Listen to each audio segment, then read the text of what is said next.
আসসালামু আলাইকুম প্রিয় বন্ধুরা, সবাই কেমন আছেন? আশা করি আল্লাহর রহমতে সবাই ভালো আছেন। দেখতে পাচ্ছেন মধ্যম কুশল্যা আমাদের এখনও উপরে ধানগুলা পানির নিচে তলিয়ে আছে দেখতে পাচ্ছেন। আর চারপাশের পরিবেশ দেখুন, মেঘলা অন্ধকার হয়ে আছে দেখতে পাচ্ছেন। এখনও অনেক ধান পানির নিচে তলিয়ে আছে।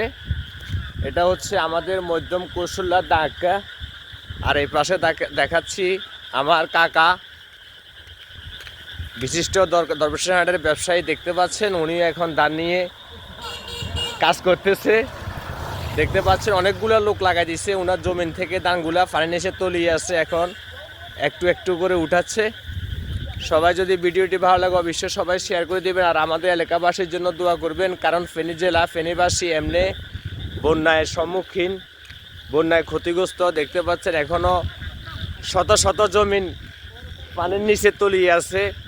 আপনাদেরকে দেখাচ্ছি, সবাই দোয়া করবেন। আসসালামু আলাইকুম।